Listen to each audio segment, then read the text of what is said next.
One of my favorite things about old Trek was that you'd spend one episode with one character, one with another. Tonight's episode was focusing on the Doctor in that way, with a little bit of help from Isaac, of course. Welcome to the heart of the stories we tell. My name is Rob, and tonight I will be reviewing the Orville, Episode 8, Into the Fold. And as usual, before we get started, there's a lot to kind of go over. This episode actually had more of a Lost in Space feel than a Star Trek feel, but like I said just a second ago, it also had that Star Trek, we're going with one set of crew members moment. Last week we had 3 comments to talk about. First of all, I just have to say, Radio Bikini is the funniest sounding name I've heard yet. But point blank, they're all right. This is, by and far, one of the best sci-fi series I've seen in a while, and where they each have contributed nicely to the community. One of them brings up a series called Black Mirror, and I'll be honest, that's a sci-fi I haven't watched. Do you guys think I should go back and watch it? Let me know down in the comment section. Also, I guess we're not in the like-up spike from last week for an episode review, but I'd still like to remind you that what I do here every week is I review stories, and I go into theory on how storytelling works and why and how we tell stories. So if you're interested, like, subscribe, and of course, comment down below. For now, let's get into specifics about the episode and the craziness that happened. So let's throw this up there. So once again, it's stop. Spoiler time. So just in general, if you think that their head of security is strong, you don't know nothing till you've messed with Mama Bear when her cubs are in trouble. We're introduced to the family of the Doc. She has 2 kids she's a single parent of. And of course, just in order to make things weird, we have Isaac tagging along on their family vacation as a pilot. And of course, nothing can go normal. Boom, crashed on an alien world, separated. Now, she's stuck in some sort of survivor's tent, and Isaac is with the kids. And of course, you have to remember one of the base concepts of the reason Isaac's on the ship is to learn about humanity. Because in general, his people and artificial intelligence don't work the way they do. And we've already seen several examples of him not quite getting interactivity. But in this particular episode, Isaac has a lot to learn. He has to learn about being a parent, about the interaction of kids, and the fact that sometimes, even though you love someone, you push against them, and that sometimes, even because you respect someone, you disrespect them anyway. Humans are complex that way. In general, this was a really great emotional episode, teaching you the same basics that most sci-fi likes to teach. What it means to be human. In fact, if I had to do a why do we tell sci-fi stories, I'd bet that a lot of it would be examining humanity. And yeah, we got a little bit on the ship, like with the star charts and having to find the way, but most of the episode was spent with Isaac. And as Isaac found out a little bit more about humanity, so too do we. In fact, I'm reminded of the base concept of the show. Technology has evolved, but humanity hasn't.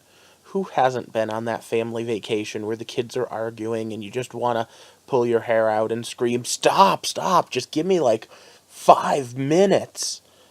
But, at the same time, you love the kids and they're helpful. I have a niece and nephew that I know sometimes make me want to pull my hair out. And sometimes I'll say things like, "Don't make me turn this car around," that reminds me that I've gotten old because, well, yeah, I'm old. But that's what it would be like, even in the future. I'm sure that's what it was like 100 years ago in a horse and buggy. Why would you expect it to be any different in a space shuttle? Now, like I said, this kind of had a Lost in Space vibe, and the reason for that is because that was one of the first sci-fis that dealt with this type of family dynamic. And they had a robot too, one that didn't fully understand human interactions. It wasn't exactly Data or Isaac, but the base concept was there. And as touching as it was seeing the kids come together, and of course Isaac having to learn what it means to have kids and be a babysitter, the most jarring moment had to be what the mother had to do to get away from her captor. And I want to talk about that for a second. First of all, we have people like this in the real world. They're called doomsday preppers. And at the end of the day, if you prep to survive for long periods, you need to consider this sort of thing. What do you do if you're the last person? What if no one else gets there? How stir-crazy do you go? And of course, you hope that if you do find someone to share your time with, that it's not someone that you have to hold captive, for God's sake. But good old Mama Bear, she was pretty badass. When she stabbed him and then pulled his gun and shot him and then shot the next guy that came at her. You don't want to mess with this doc. Or her family, for that matter. You know what? It's an interesting thought process. What would you do in the same situation? You're gunned down. Your son can shoot the weapon. But I mean, you don't want him to. And I loved the way she told him, stand with a firm base, spread your legs, take your shot, but keep it on stun. Just because they don't value life doesn't mean we don't. It was everything that a perfect parent moment could be. Of course, in the end, the Orville has to ride to the rescue because they're just too outnumbered. And there is part of me that wonders what would have happened if they didn't show up when they did. But at the end, when she went to visit Isaac, there were two ways it could go. They could have played it for laughs. They could have said, I'm never going anywhere near your children again. But they didn't. They played it the sweet way. They totally went with the exact same way you would expect any good sci-fi. Your children are unruly and rude, but I like them. The whole crew is one big family, and the actor that plays Isaac definitely gets 2 thumbs up this week, because in those last scenes after the doctor walks out, he just, through body motion, no facial expression since he's got that mask on, is able to portray exactly how Isaac is coming to terms with his new lesson. Each episode just gets better and better as this show just takes off into a whole new way of looking at people. At least that's what I think. Tell me what you think down below, especially those of you that have been commenting already. Do you see another thing that I missed? Let me know that too.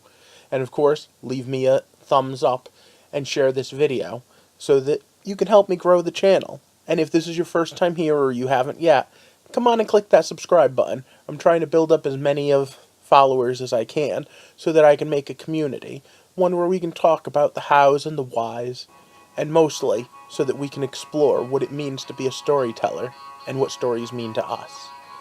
The Orville already has a soft spot in my heart, but since I was raised by a single parent, I have to say this tonight's episode definitely struck a special chord with me. But thank you for staying with me this long and exploring the heart of the stories we tell. Have a good night.